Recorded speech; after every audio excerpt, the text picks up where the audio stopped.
안녕하세요, 여러분. 이제 한국 문화의 이해 6번째 시간이네요.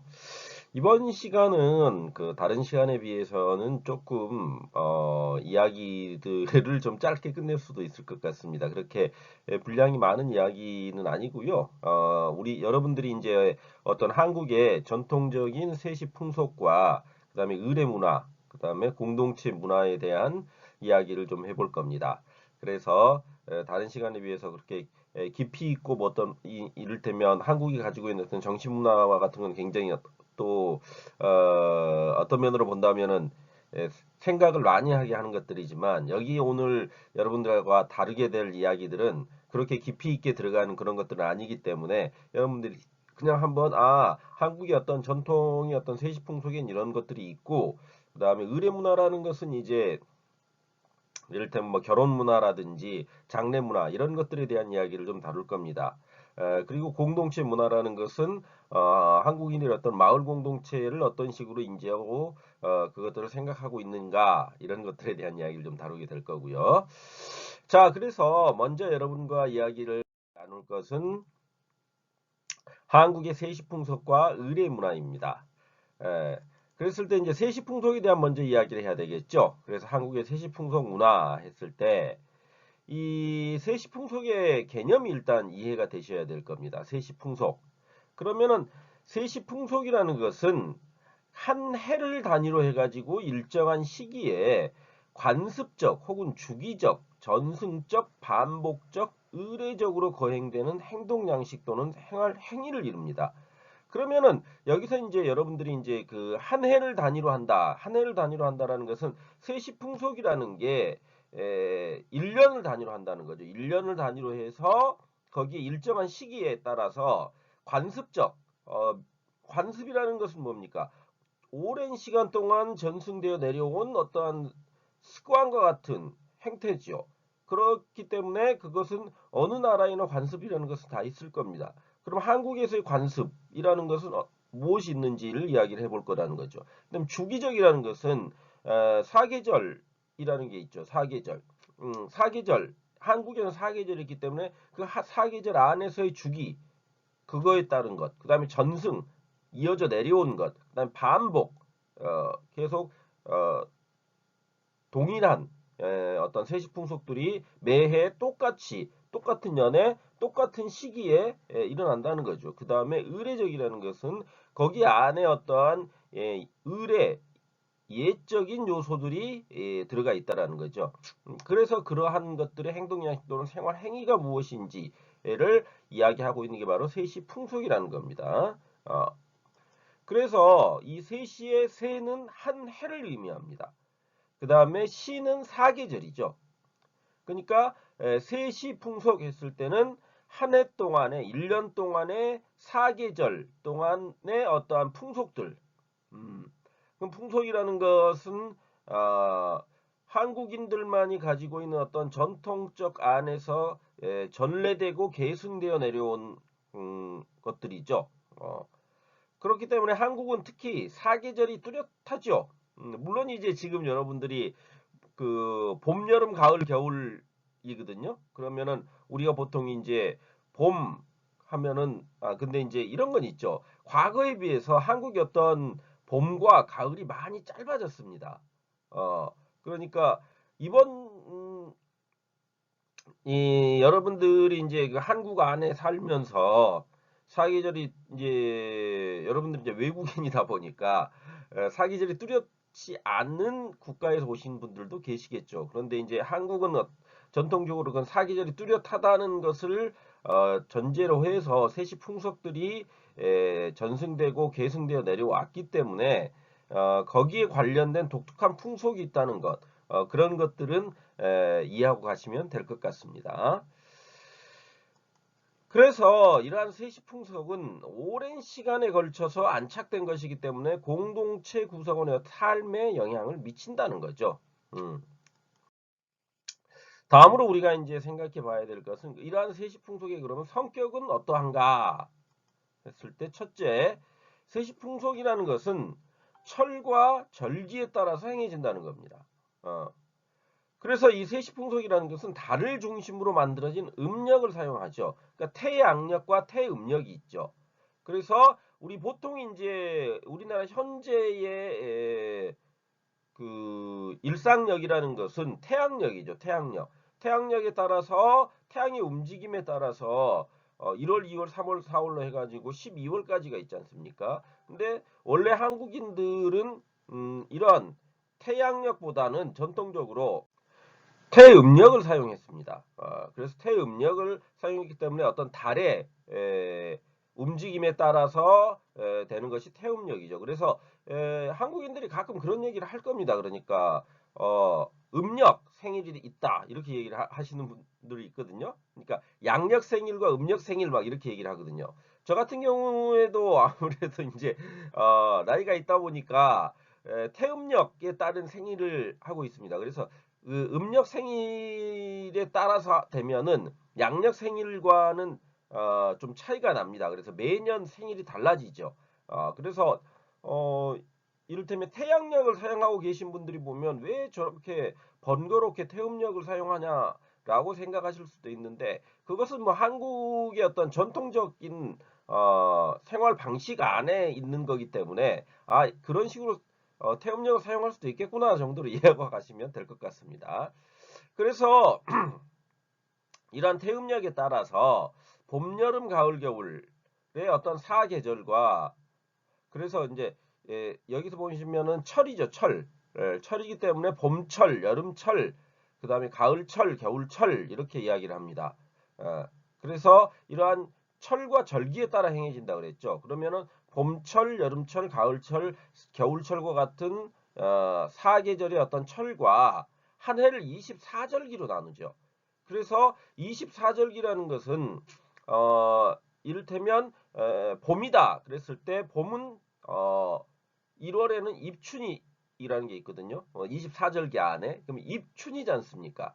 그러면 여기서 입은 설입자고 춘은 봄춘자입니다. 그러니까 입춘이라고 하는 것은 봄에 들어선다는 겁니다. 봄에 들어서는 입춘. 그 다음에 여름에 들어서는 입하. 그 다음에 가을에 들어서는 입추. 그 다음에 겨울에 들어서는 입동. 이렇게 해서 춘하추동이죠. 춘, 봄춘, 어, 여름하, 그 다음에 가을추, 겨울동 해서 천하추동 이렇게 사계절을 보통 이야기하고요. 거기에 이제 음력 24절기, 태음력에 따른 24절기 안에 이제 여러 그 절기들이 있습니다. 그러니까 이렇게 생각하시면 됩니다. 24개로 나눴다는 거죠. 음력 안에 그 시기를. 그래서 그 시기들마다 여러 이제 그 절기들이 있는데 뭐 이를테면 아까 조금 전에 말씀드렸던 뭐 입춘부터 입춘, 입하, 입추, 입동 이런 것들이 있고요. 그 다음에 뭐 대한 이런 것들이 있거든요. 그럼 대한이라는 것은 큰 추위가 온다는 겁니다. 큰 추위가 오는 시기 12월 달 되면 있거든요. 대한이라는 게. 그 다음에 뭐 경칩 뭐 이런 그 경칩 하면은 개구리가 깨어나 가지고 이제 어떤 봄이 온다 이런 것을 말하는 그런 것들이 있습니다.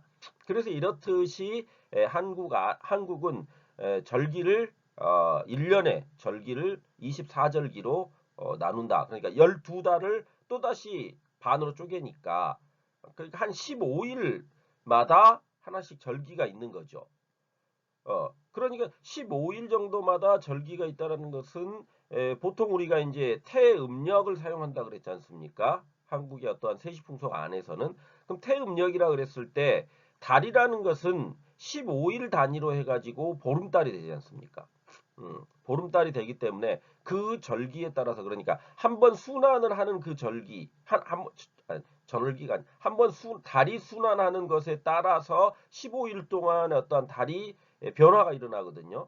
그 달의 변화에 맞춰 가지고 여러 절기를 24절기로 나눠 가지고 거기에 따른 여러 행사들이 있다는 거죠. 어떤 면에서 본다면.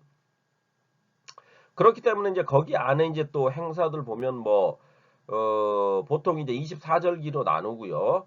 그런 다음에 이제 설날이라는 게 또 1월 1일 날이 있거든요. 그 다음에 7월 추석 1월 7월 7월이나 8월이 되면 보름을 또 거하게 치르거든요. 그래서 8월 보름이 8월 15일이거든요. 그게 이제 추석이라 그럽니다. 그래서 한국의 어떤 양대 명절이다. 그러면은 설날과 보통 추석을 이야기를 하죠. 그래서 설날은 1월 1일, 8월 15일이 음력 8월 15일입니까? 음력 1월 1일이 설날, 음력 8월 15일이 추석. 이렇게 해서 큰 어떤 세시풍속으로서 명절을 그렇게 세게 돼 있죠. 그래서 한국인들이 이제 설날이나 조금 이따 얘기를 하겠지만 추석이 되게 되면 모두 이제 고향으로 이동을 하죠. 그래서 민족의 대이동이 일어난다고 얘기를 하죠. 그래서 뭐 그거는 다른 여타의 나라에서도 그러한 그 명절들이 다 있죠. 어, 그 다음에 이제 보면은 그 3월 삼진날이라고 얘기하고 7월 칠석이라는 게 있거든요. 그러면 3월 삼진날은 3월 3일, 그 다음에 7월 칠석은 7월 7일 이런 것들은 어떤 한국의 음양사상입니다. 음양사상에 따라서 그러한 어떠한 풍속이 정해져 있는 것이고요. 4월 초파일은 또 어떤 불교적인 것들에 의해서 영향을 받은 거죠. 그 다음에 입춘과 그 다음에 동지 같은 것은 태양력에 근거했다는 겁니다. 그러니까 입춘 그 다음에 동지 하면은 입춘이라는 건 뭐, 동지 했을 때 이것은 태양력, 태음력을 사용하고 있기도 하지만은 그 안에는 또 태양력과 관계된 절기들도 포함되어 있다라는 거죠. 그래서 이렇게 어떤 다양한 여름 그러니까 뭐라고 해요? 그러니까 다양성을 가지고 절기라든지 세시 풍속이 구성되어 있다. 이런 정도로 이해를 하고 가시면 될 것 같습니다. 다음 두 번째 세시 풍속은 집단적이면서 매년 반복되는 어떤 전통적이면서 전승적인 행사라고 보시면 될 겁니다. 그래서 이런 집단 구성원들은 집단 행위에 참여함으로써 어떤 구성원들의 그러니까 공동체의 구성원으로서의 어떤 정체성을 가지게 된다는 거죠. 그러니까 내가 세시풍속에 참여함으로써 나는 뭡니까? 그렇죠. 이 한국이라는 아니 혹은 마을 공동체 안에서 그 마을 공동체 일원으로서 인정받게 되고 거기에서 생활을 하려면 그 세시풍속을 지켜나가면서 생활할 수밖에 없었다는 겁니다. 음. 다음으로 이제 세 번째로 보시면 세시풍속이라는 것은 농경문화와 밀접하게 관련되어 있습니다. 그렇기 때문에 농경의례의 성격을 내포하고 있다는 거죠.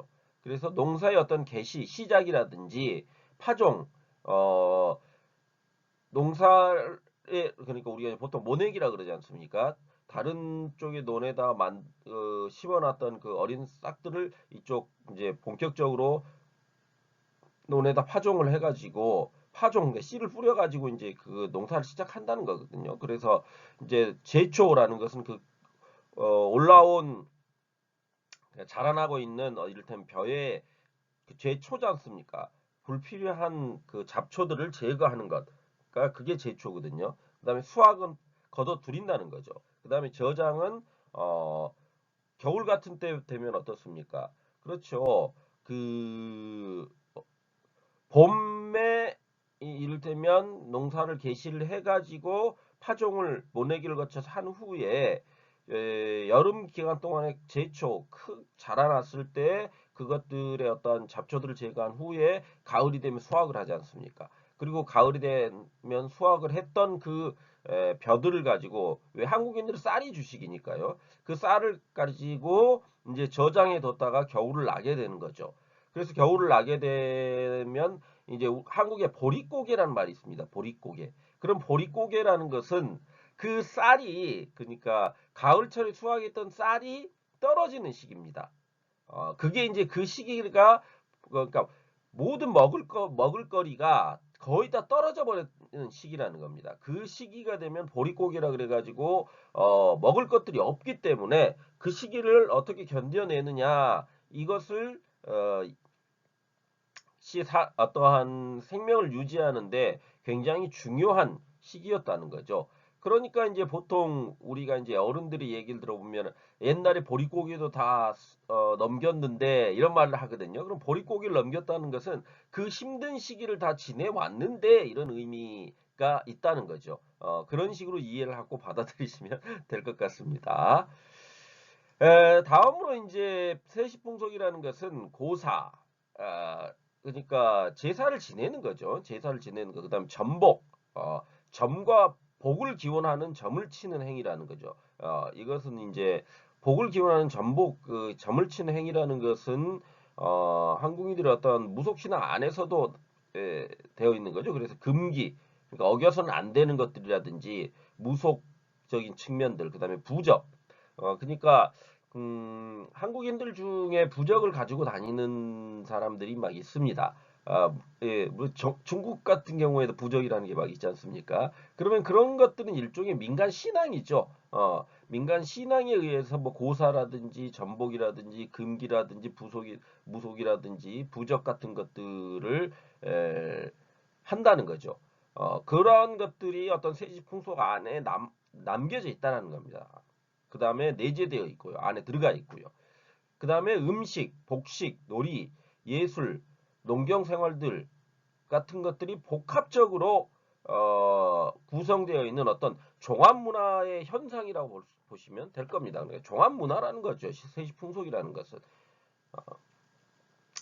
오랜 시간 동안 집단 공동체 안에서 전해져 내려온 것들이기 때문에 그러한 것들이 종합문화적 성격을 가지게 되었다. 이렇게 이해하시면 될 것 같습니다. 아시겠죠? 자, 그러면 이제 본격적으로 계절에 따른 어떤 세시풍속들을 좀 살펴봅시다. 어, 먼저 그러면은 봄철의 세시풍속을 보면 대표적인 게 이제 봄철에는 설날이 있습니다. 설날. 어, 설날이라는 것은 정월 초하루라 그러거든요. 정월 초하루. 그럼 정월이라는 것은 이제 1월이죠. 그다음 초하루라는 것은 1일입니다. 그래서 음력 1월 1일을 보통 이제 정월 초하루 이렇게 한자말로 말을 하죠. 한국에서. 그래서 이 정월이라는 것은 어, 한 해를 시작한다 이런 의미죠. 그래서 풍요를 기원하는 거죠. 풍요. 예. 아무래도 이제 농경 사회이기 때문에 풍요를 기원하는 측면에서 어, 입춘이라는 것들이 있고 그 다음에 이를테면 눈이 녹아가지고 비가 물이 된다는 우수와 같은 절기들이 있습니다. 거기서 이제 대표적인 세시풍속은 설날이 있는 거죠. 그래서 음력 1월 1일로서 이 다른 말로 이제 원단 또는 세수 또 연수 이런 말들을 씁니다. 설날 그리고 이 구정이란 말을 또 많이 쓰거든요. 그러면은 이제 신정과 구정이 있습니다. 그러면은 이제 지금은 거의 안 쓰고 그냥 설날이라고 해버리는데 옛날에는 이제 그 양력 1월 1일을 신정이라 그래가지고 신정이라 그래가지고 새로울 신자에 정월의 1월이다 해서 신정 해가지고 양력 1월 1일을 명절로 그러니까 설날과 같은 명절로 세우려고 했던 시절이 있었습니다. 물론 이제 뭐 그게 약간 우리 한국 정치사에서 어두웠던 날이 그 시기이기도 한데요. 그 군부 독재 시절에 이제 그런 적이 있었습니다. 그래서 그거를 국가가 정책적으로 모두 1월 1일 날 설날을 해라. 왜 그러냐면 이제 그 당시 어떠한 풍속을 갖다가 지키고 살아가는 것이 어떤 구태라고 생각을 했던 일부 계층들이 정치 세력들이 있었죠. 그러니까 우리는 새로운 국가를 건설해야 하기 때문에 구태적인 옛날 것들의 전통은 다 없애버리고 새로운 어떤 산업화되어 있는 좋은 것들만을 받아들이고 그걸 이행해야 한다라는 생각에서 자기들이 그냥 신정을 세라 해가지고 근데 이제 한국의 전통 사람들이 그 세시풍속 안에서는 모두 구정 옛날 음력 1월 1일을 설날이라고 셌는데 그걸 어느 날 갑자기 정치 세력이 들어오더니 신정으로 해가지고 1월 1일 양력 1월 1일로 설날을 해라 이렇게 해버리니까 굉장히 혼란스럽죠. 국민들 입장에서는.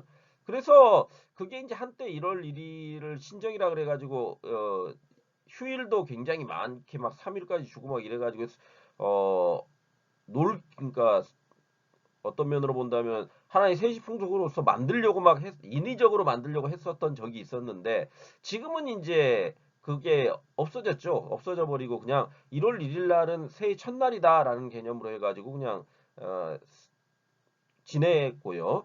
음력 1월 1일을 설날이라 그래가지고 매해 이제 아주 성대하게 명절로 치르죠. 그렇게 이제 음력에 따라서 가기 때문에 태양력과 태음력이 있다 그랬지 않습니까? 그래서 한국에서의 설날은 매해 바뀝니다. 날짜가. 왜요? 태음력을 따라가기 때문에 태음력에 따르면은 태양력인 1월 1일이 정해져 있는 게 아니라 태양력에 따라서 매해 바뀌다 보니까 설날 역시 매해 달라지게 된다는 거죠. 음력 1월 1일로 하다 보니까. 그래서 이날은 미리 준비한 이제 새옷, 설빔이라 그러거든요. 그 새옷을 갈아입고 제사상을 차려가지고 조상에게 제사를 지내죠. 그것을 이제 보통 우리가 정초 차례 해가지고 차례를 지낸다고 얘기를 합니다. 차례. 그래서 조상들에게 그 제사 음식을 만들어 가지고 차례죠. 레. 그 레라는 것은 이제 예절 아닙니까?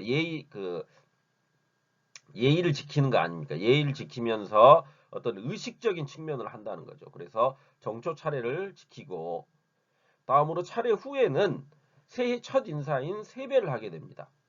그래서 새해 복 많이 받으십시오라고 말을 하는 게 이제 이때 이 설날에 그런 이야기들을 하게 되는 거죠. 그래서 새해 첫 인사를 집안 어른을 가장 먼저 세배를 드리고요. 그 다음에 서로 부부지간에도 세배를 합니다. 그 다음에 형제지간 이렇게 모두 세배를 하는 것이 원칙입니다. 원칙. 그래서 이제 저희 집 같은 경우에도 1월 1일이 되면 이렇게 다 모여가지고 가족들이 모여가지고 새해 첫날이다 해가지고 떡국을 먹죠. 떡국. 떡국이라는 그 음식이 1월 1일 날 먹는 겁니다. 그래서 이 떡국을 먹게 되면 이제 한 살을 더 먹었다라는 그런 의미를 가지게 되는 음식이거든요. 물론 지금 이제 이 떡국이라는 게 어떤 보편화 되어 가지고 꼭 1월 1일 날 먹는 게 아니라 그냥 아무 날이나 먹을 수도 있는 그런 음식이 돼 버렸는데 과거에는 떡국을 1월 1일 날 먹었죠. 1월 1일 날 그 떡국이라는 음식을 먹음으로써 이게 이제 한 살을 더 먹었다라는 그런 의미로 먹기를 했던 그런 음식이다. 이렇게 이해하고 가시면 될 것 같습니다. 그래서 세배를 하는데 이러한 그러니까 집안 어른, 부부지간, 형제지간 세배가 다 끝나면 그 다음에는 이제 이웃 어른들한테 세배를 다녔습니다. 그래서 보통 이제 그 지금은 1월 1일을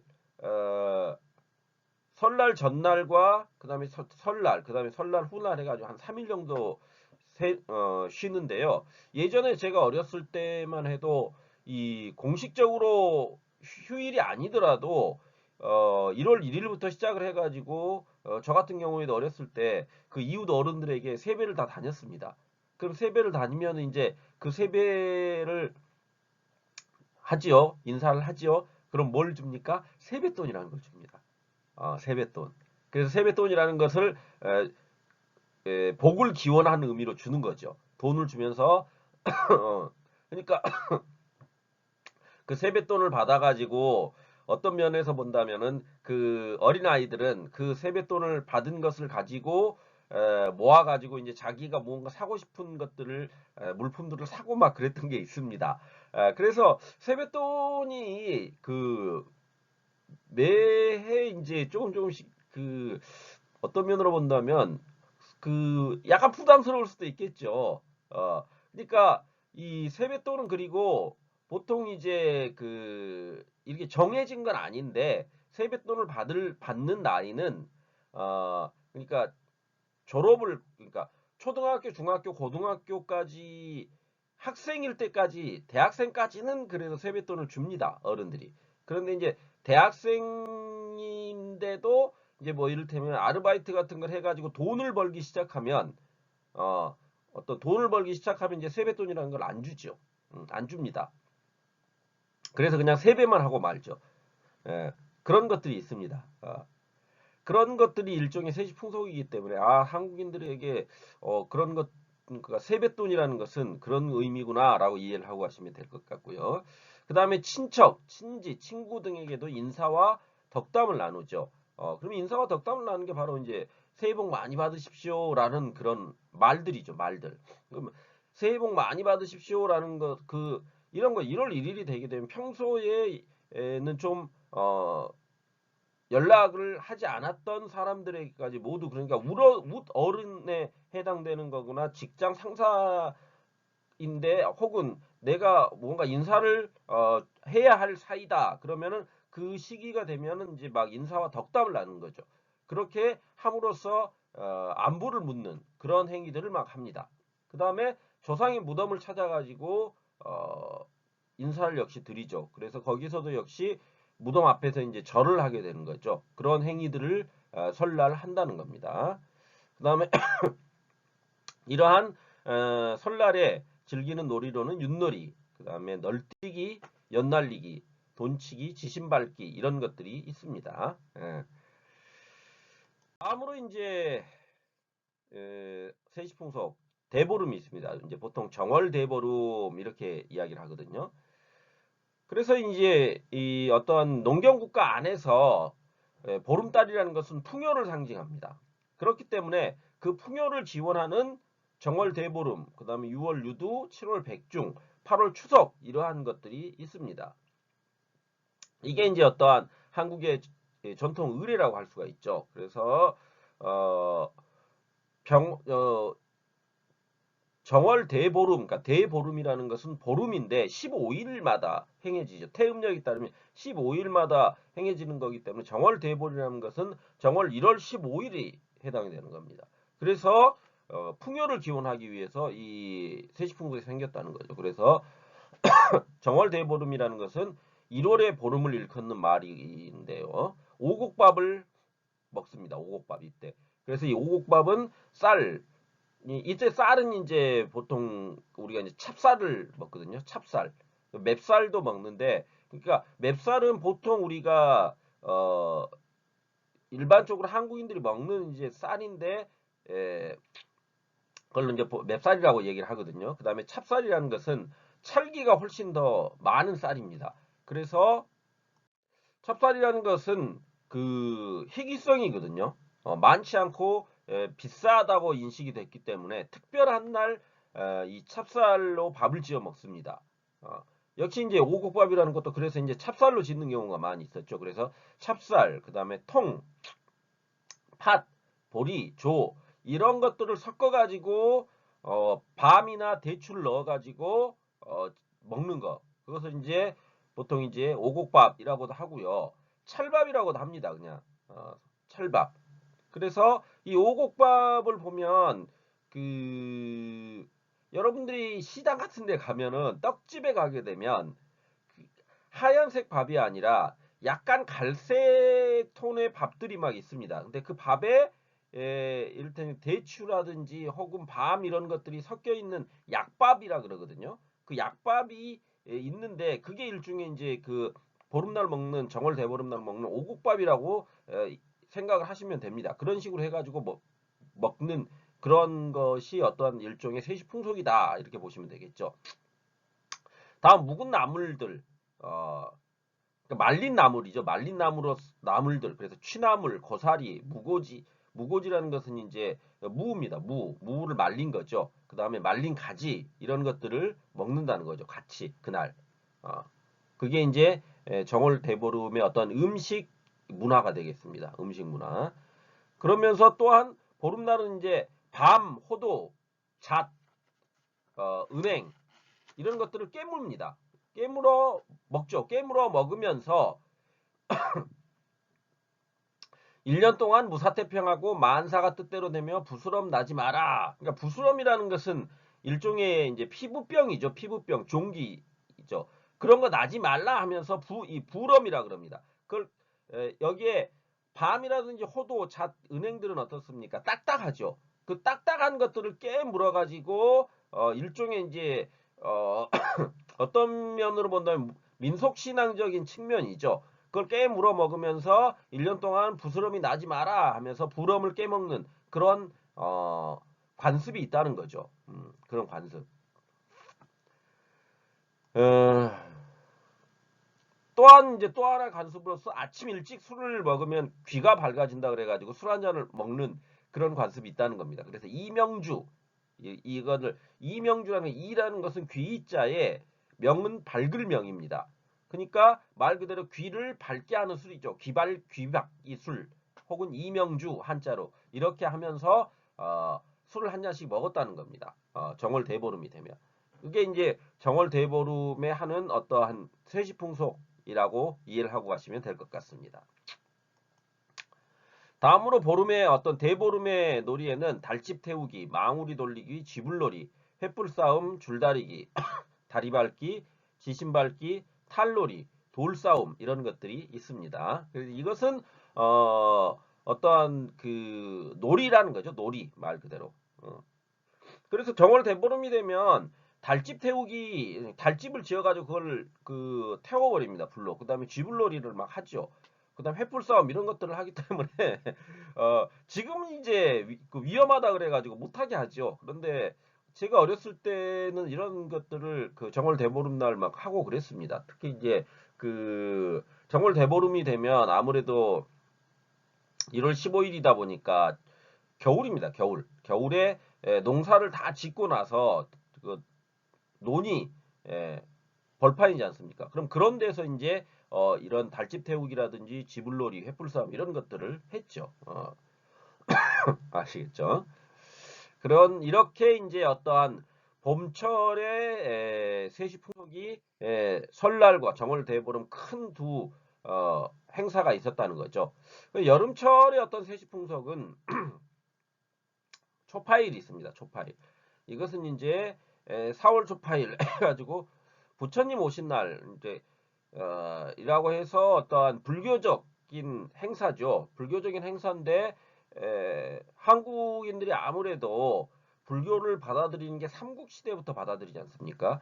그러니까 굉장히 오래된 종교죠. 굉장히 오래된 종교이니까 이 4월 초파일도 하나의 세시풍속으로서 전해지고 어떤 행사를 하게 된다는 거죠.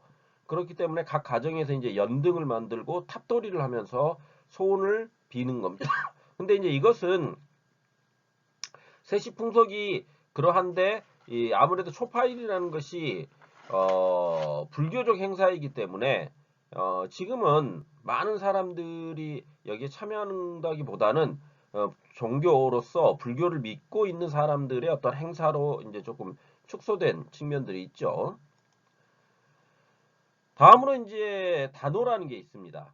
그래서 이것은 5월 초 닷새라 그러거든요. 그러면은 5월 초에 닷새, 5일이라는 거죠. 그래서 5월 5일 이걸 갖다가 단오라고 그럽니다. 그래서 이 단오에는 단오 빔을 갈아입고 창포 삶은 물에 삶은 물에다가 머리를 감는 것들을 그러한 그 전통이 있습니다. 그래서 창포물에 머리 감는다 이런 말을 하거든요. 그럼 창포라는 그런 그 식물을 머리를 감으면 좋다라는 거죠. 그러니까 수명이 길어지고 복이 온다라는 그런 의미를 가지고 있기 때문에 창포물에 이제 머리를 감게 되는 거죠. 그래서 단오의 놀이에는 그네뛰기, 씨름 이런 것들이 있습니다. 그래서 보통 이제 그네를 많이 뛰죠. 그네라는 것은 여러분 뭐 잘 알고 계시죠? 그래서 이제 이 단오날이 되면은 옛날에는 그 여자들이 밖을 나갈 수가 없지 않습니까? 그래서 그 그네라는 것을 통해 가지고 멀리 내다보잖아요. 멀리 내다볼 수가 있지 않습니까? 다 그네가 위로 올라갈 때. 그렇기 때문에 그런 걸 통해 가지고 바깥 세상을 일종의 구경하는 그런 행위로서 그네뛰기를 했던 측면도 있습니다. 다음으로 이제 가을철의 어떤 세시 풍속으로는 칠석이 있죠. 칠석은 7월 7일입니다. 그래서 음력 7월 7일로 견우와 직녀가 오작교에서 만난다는 날이죠. 그게 이제 칠석이라는 걸로 그래서 차례를 지내고 우물가에 제단을 만들어서 칠성신에게 가족의 복을 빌었던 거죠. 다음으로 이제 한가위가 이제 있습니다. 8월 15일이죠. 8월 15일. 그래서 음력 8월 15일이고 추석이라 그럽니다. 보통 우리가. 그래서 중추절, 가위, 가윗날, 가베일 이렇게 해도 부릅니다. 근데 보통 이제 한가위나 추석이란 말을 가장 많이 쓰지요. 그래서 이제 이때는 어떤 조상의 무덤을 찾아가지고 벌초를 하고 핵곡식과 과일로, 그러니까 8월 15일이다 보니까 이제 이렇게 보시면 됩니다. 가을 거지를 다 끝낸 거거든요. 그러니까 한 해 1년 농사를 다 짓고 그 풍성한 곡식들이 많은 시기입니다. 그러다 보니까 그 풍성한 햇곡식이라는 것은 그 해에 처음 나온 곡식들을 햇곡식이라 그럽니다. 그럼 그 해에 나온 첫 곡식들과 그 해에 나온 과일들로 차례를 지내는 거죠. 그러니까 앞서 설날도 차례를 지낸다 그랬지 않습니까? 추석에도 차례를 지냅니다. 보통 그러니까 보통 일반 가정에서 차례는 2번 정도 지낸다고 보시면 됩니다. 그래서 그 차례가 1월 1일 날 설날 한번 다 지내고 8월 15일 추석에 또 지내게 되는 거죠. 이해하시겠습니까? 그래서 그 차례는 아유 자꾸 왜 이렇게 기침이 나오니까 차례상이라 그러거든요. 차례상이라 그래가지고 그 차례를 지내는 음식을 쭉 펼쳐 놓습니다. 그래서 뭐 그 차례상의 음식들은 뭐 이제 이런 거 있으면 뭐 홍동백서라 그래가지고 붉은 음식은 동쪽으로 백서 그래가지고 하얀 음식은 서쪽에 놔야 된다는 어떤 그런 음양오행 그런 것들을 다 지켜가면서 복을 기원하는 의미로서 이제 제사를 지낼 때 그런 제사 음식이라 그러거든요. 차례 음식이라 그러거든요. 보통. 그래서 차례 음식은 조상들에게 앞서도 이제 잠깐 제가 언급해 드린 적이 있지만은 조상들이 먼저 먹기 전에는 손을 댈 수가 없었습니다. 그래서 이 차례 음식은 가장 좋은 것들을 조상들에게 이제 제사 음식으로서 대접해 줌으로써 복을 기원하는 그런 행위라고 보시면 될 것 같습니다. 그래서 이제 추석의 놀이는 이제 정월 대보름 놀이가 이제 반복이 되고 강강술래라는 놀이가 또 있습니다. 강강술래라는 것은 그 강강술래 하면서 이 여자들이 손을 이렇게 잡고 빙글빙글 도는 그런 놀이입니다.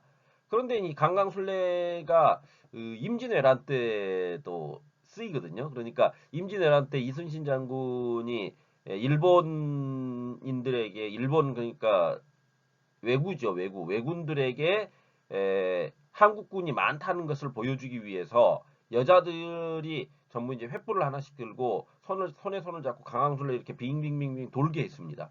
그걸 멀리서 보면 마치 어떻습니까? 빙빙빙빙 돌기 때문에 사람들이 되게 많은 것처럼 보이죠. 많은 것처럼 보이고 이렇게 군사가 되게 많구나라고 착각을 일으키게 만드는 거죠. 그런 착각이 하나의 전술이었습니다. 전투를 하는 그 전술로서 활용되었던 것들 중에 하나가 또 강강술래라는 놀이이기도 합니다. 그러니까 강강술래라는 놀이 안에 그러한 그 역사 속에 어떠한 숨은 그런 것들이 있다는 것도 이해하고 가시면 될 것 같습니다. 다음으로 겨울철의 세시풍속으로는 동지가 있습니다. 그래서 이 동지는 양력 12월 22일로 조선시대까지만 해도 작은 설이라고 해가지고 어, 행해졌죠. 그래서 동지 팥죽을 먹습니다. 그래서 이 동짓날은 동지 팥죽을 먹으면서 그 팥죽을 대문이나 벽, 부엌, 마당, 담장 등에다 이렇게 뿌려가지고 잡기를 막는다. 이렇게 그러니까 팥이 어 중국에서도 그 팥이 어떻게 보면 되게 그 잡기를 쫓는 그러한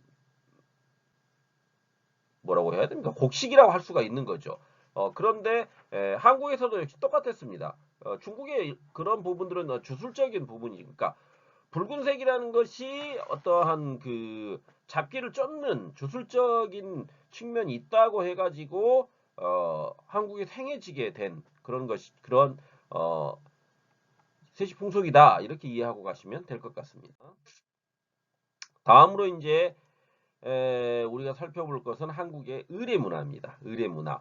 지금까지 이제 세시풍속에 대해서 쭉 이야기를 해봤죠. 그래서 이제 의례 문화. 그래서 의례 중에서 이제 일생의례라는 게 있거든요. 일생의례라는 것은 이제 태어나면서부터 죽을 때까지의 어떤 의례죠.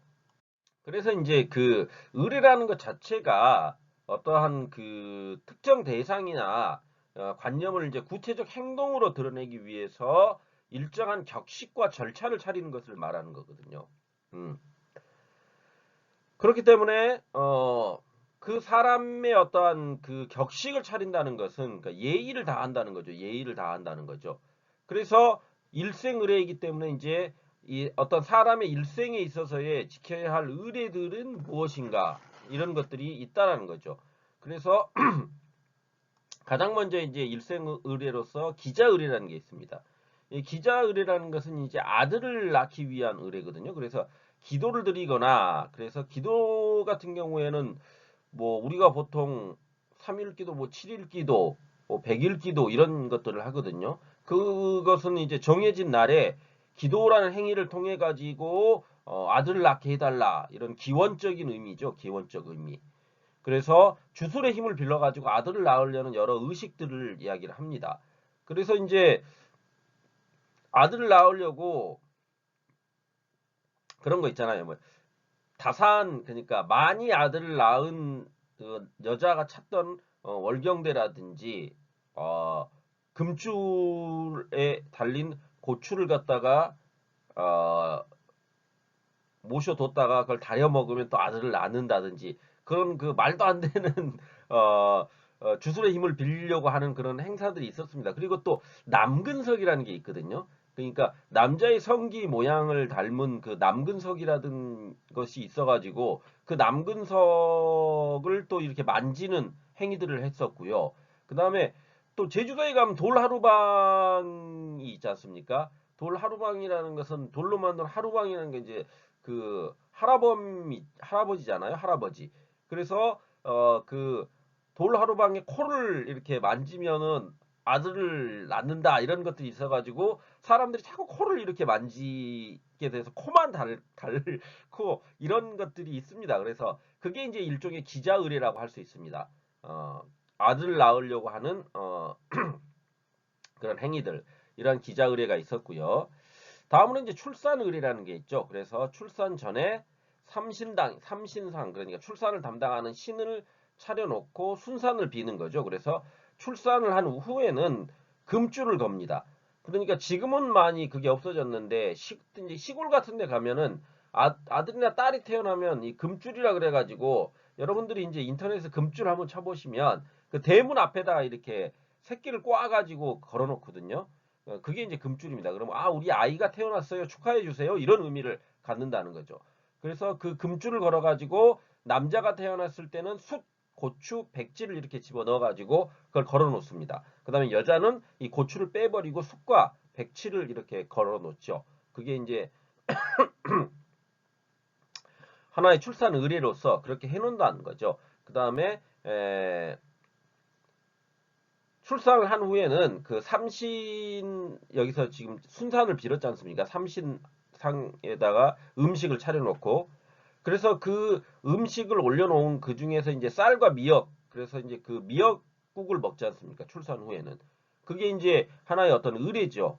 출산 의례로서 미역국을 먹음으로써 해산하는데 수고했다. 그 다음에 미역이 이제 또 요오드가 많아가지고 산모한테 굉장히 좋습니다. 그래서 그런 음식을 먹게 되는 거죠. 다음으로 육아 의례는 3일째는 이제 젖을 물리고 7일째 삼신시루와 미역국, 정화수로 아기와 산모의 건강을 빌게 되는 겁니다. 그다음에 100일째의 잔치를 100일 잔치라 그러거든요. 근데 이제 100일 되면은 잔치를 하고 돌잔치를 하게 되는데 이 100일 잔치나 돌잔치를 하는 것은 예전에는 이 어린아이가 태어나가지고 100일이나 돌까지 지내지 못하고 죽는 아이들도 대단히 많았습니다. 그러다 보니까 그걸 축하해 주는 겁니다. 야, 너 태어나가지고 100일을 지냈구나. 그 다음에 이제 첫 해를 지냈네 해가지고 그런 아기의 어떤 건강과 복을 기원하는 그런 의미의 잔치를 한다는 거죠. 그래서 100일 날은 100일 잔치. 그 다음에 1년이 지나면 돌잔치를 하게 되는 거죠. 이건 다 장수를 기원하는 그런 의미죠.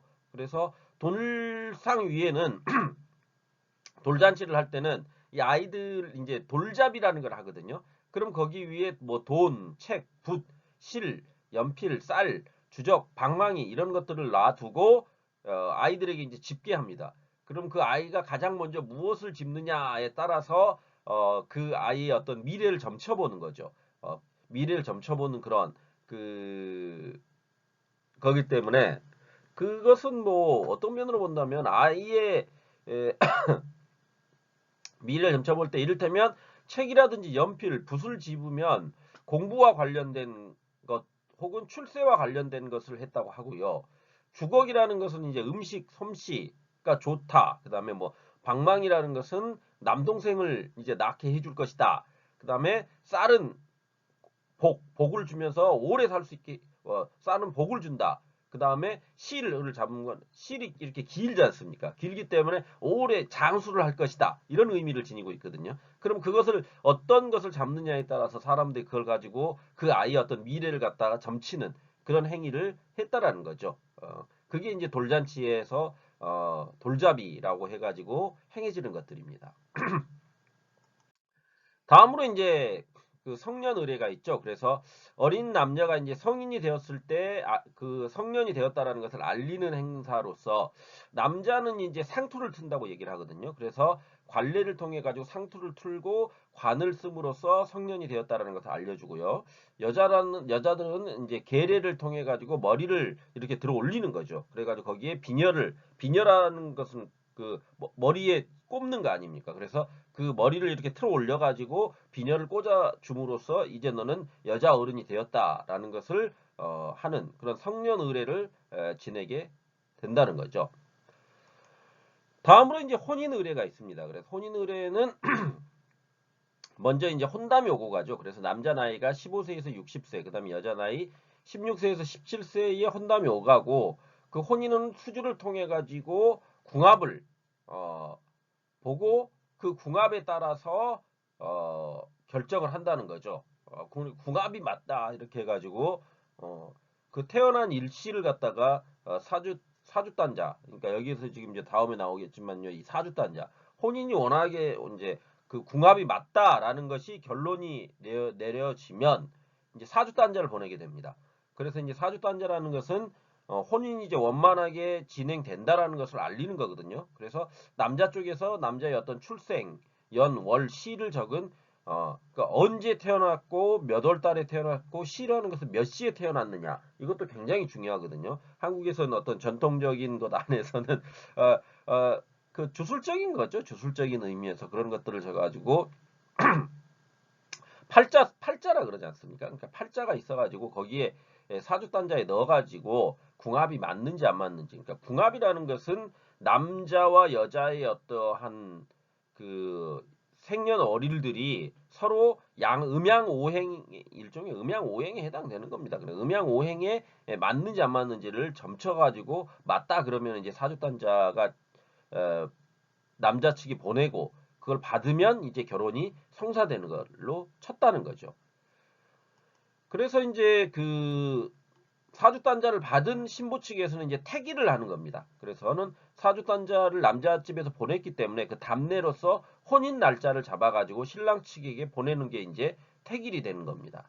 그러니까 이게 하나의 의례로서 이렇게 돼가지고 있다라는 거죠. 근데 이제 지금은 어떤 혼담, 사주, 태길이라는 게 어떤 행사를 직접적으로 이렇게 하고 하는 것보다도 많이 이제 간소화됐죠. 그래서 그걸 직접 보내고 이런 것들은 지금 거의 없죠. 태길이 끝나면 이제 납패라는 걸 합니다. 이제 보통 이제 함이라 그러거든요. 그래서 청혼이 이루어졌다는 증거로서 신랑 집에서 신부 측에 예물을 보내는 거죠. 그걸 이제 함이라 그래가지고 그 안에다가 담아가지고 보낸다는 겁니다. 그래서 함 사시오 하면서 이렇게 이런 그런 그러니까 어떤 드라마 같은 한국 드라마 같은데 보면 그 함을 짊어지고 있는 함제비가 있고요. 그걸 이 오징어를 이렇게 머리에다 뒤집어 쓴 그 함제비가 그 함을 지고 신부 집에 가는 겁니다. 그러면 이제 그 함을 사야 되지 않습니까? 신부 집에서는. 그러니까 그 신부 측, 그러니까 신랑 측에 신랑 우인들, 친구들이 그 함을 가지고 신부 집에 가는 거거든요. 그러면 그 신부는 그 함을 사야 되기 때문에 이제 거기 안에서 실랑이가 벌어지죠. 그런 광경들이 이제 함을 하면서 하는 어떤 일종의 결혼을 축하하기 위한 하나의 의식입니다. 그러니까 그 함을 팔러 간 친구의 우인들은 이제 그 함을 팔아야 되기 때문에 그 신부 측에 가가지고 이를테면 그 함을 빨리 사라. 그래서 그러니까 함을 짊어진 함제비가 한 걸음 옮길 때마다 거기다 이제 돈을 이렇게 놔줍니다. 그 돈을 놔주는 것은 그걸로 이제 쉽게 얘기하면 함을 지고 오느라고 수고를 했으니까 신랑 니들 이걸 가지고 가서 니들끼리 이제 뭘 음식을 해 먹어라 이런 의미를 지니고 있는 겁니다. 그래서 그 함을 이제 가지고 들어가 가지고 함을 놓기 전에 그 박이 있거든요. 박을 이렇게 놔두고 그 박을 탁 이렇게 발로 밟아가지고 깨야지 이제 함을 들어갈 수 있는 그런 행위들이 있습니다. 아무튼 뭐 그런 행위들이 전부 이제 어떤 신랑과 신부 사이에 예물이 오가는 그런 가운데서 벌어지는 일이다라고 이해를 하시면 될 것 같습니다.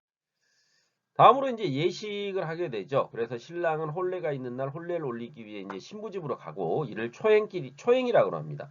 초행이라 그래서 우리가 이제 초행길이라는 것은 처음 가는 길이다 그럴 때 이제 쓰기도 하거든요. 그럼 처음 가는 길이에서 초행길이다라는 말을 쓰기도 하는데 이것은 여기에서 온 말입니다. 그러니까 신랑이 신부집에 처음 가는 거기 때문에 당연히 초행이라고 그러겠죠. 그래서 신랑은 사묘관대를 입고 모간 이렇게 기러기를 기러기라는 게 이제 그 어떠한 장수와 어떤 부부 사이 좋음을 의미하기 때문에 그걸 이렇게 안고 모간을 안고 가는 거거든요. 그래서 전안례를 먼저 신랑이 신부집에 기러기를 자기가 갖고 갔던 나무로 되어 있는 그 기러기들을 드리는 거죠. 그 다음에 교배례 해가지고 신랑과 신부가 교배상 마당에다가 이제 교배상을 놔두고 거기에서 이제 한국의 전통 우리가 흔히 이제 여러분들이 TV에서 봤던 그 전통 혼례를 올리게 되는 거죠. 그게 이제 교배례입니다.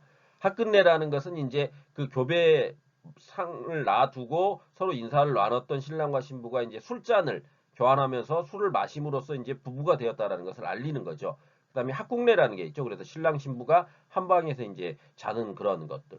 그래서 전안례, 교별례 왜 이러니까 전안례, 교배례, 합끝례, 합국례 이런 것들을 하는 것이 전통 예식의 혼인 의례라는 겁니다. 다음으로 이제 우기가 있습니다. 그래서 대례라는 것은 결혼식을 말하는 거죠. 큰 예례이기 때문에 대례를 마치고 신부가 이제 시댁으로 들어가는 것을 우기라고 이야기를 합니다. 그다음에 근친이라는 것은 신부가 이제 시댁에 들어간 후 처음으로 친정집 가는 거죠. 그래서 부모에게 인사드리러 가는 건데, 그래서 이제 신랑도 이제 재행이라고 하는 것은 이제 다시 처가에 재라는 것은 다시 재지 않습니까? 행차할 때 행이거든요. 그래서 재행을 한다, 다시 이제 간다는 거죠. 그때 이제 이바지 음식이라는 것을 해가지고 갑니다. 그러니까 신부집에 이바지 음식을 해가지고 주면서 이제 가게 되는 게 재행이죠. 물론 이제 지금은 이런 것들이 간소화돼 가지고 보통 이제 신혼여행을 갔다 와가지고 신부집에 가는 경우가 많지요. 그리고 지금은 이제 좀 간소화된 측면이 있습니다. 다음으로 이제 상례가 있습니다. 상례라는 것은 죽음에 관한 예식이죠. 죽음에 관한 예식이죠. 그래서 초종, 죽음을 확인하는 절차죠. 그래서 임종, 초혼, 사자상, 수시, 시사전, 부고 이렇게 되어 있는데요. 임종이라는 것은 이제 사람이 죽을 기미가 보이면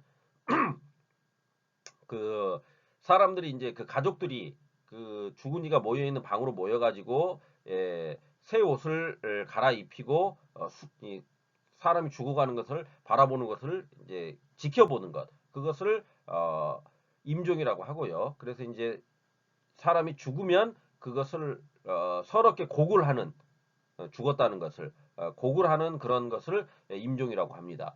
그 다음에 이제 초혼이라는 것은 이제 사람이 죽었다는 것을 알리는 거죠. 그래서 우리가 이제 어떠한 드라마 같은 데 보면은 왕이 죽고 나면 그 왕의 내시가 지붕 위에 올라가 가지고 왕이 입었던 그 옷을 가지고 막 펄럭펄럭 하면서 막 이야기를 하거든요. 뭐 몇 월 몇 설 몇 시에 누가 죽었다 복복복 하면서 이렇게 외치면서 그런 행위들을 합니다. 그게 이제 초혼이라고 할 수가 있죠. 그 다음에 사자상이라는 것은 죽은 사람의 영혼을 사자들, 저승사자들이 데리고 가야 되기 때문에 그 죽은 사자들을 대접하는 그런 상을 차려주는 거죠. 그 다음에 숫이라는 것은 시신이 이제 굽기 전에 반듯하게 눕혀가지고 간단하게 이렇게 묶어놓는 겁니다.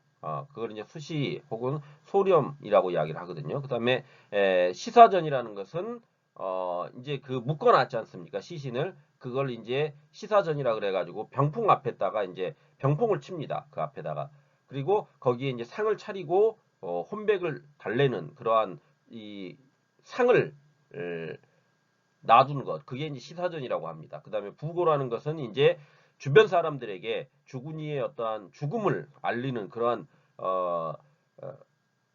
그 소식을 전달하는 그런 것들을 부고라고 하죠. 다음으로 이제 치장을 하죠. 그래서 이제 그 습렵 첫째 날에 시체를 목욕시키고 의복을 갈아입히는 습을 한 후에 둘째 날 습이 끝난 시신을 묶어가지고 놓는 소렴을 하고요. 셋째 날 시신을 단단히 묶고 입관 준비를 하는 대렴을 합니다. 그런데 이제 지금은 아무래도 이제 그 모든 것들을 통일해가지고 그냥 습념, 그러니까 첫째, 둘째, 셋째 날 하는 게 아니라 그냥 첫날 죽은 날 바로 그러니까 이 습념을 해가지고 죽은 이를 그 장례식장에 모셔두게 되는 거죠. 그런 행위를 하게 되는 겁니다. 그래서 죽은 이를 모셔두고 이제 3일상을 보통 지금은 많이 하지요. 3일 동안 3일상을 죽은 날부터 이제 3일째 되는 날 이제 묘소로 가게 되는 거. 그게 이제 3일상이라고 보통 이야기를 하거든요. 치장이라는 것은 이제 묘지를 정하고 시신을 묻는 걸 이야기하죠. 그 다음에 이제 흉제라는 게 있죠. 장례가 끝난 후에 상주가 상복을 벗을 때까지 죽은 사람들에게 제사를 지내는 것. 그걸 상제라고 이야기를 합니다. 흉제라고.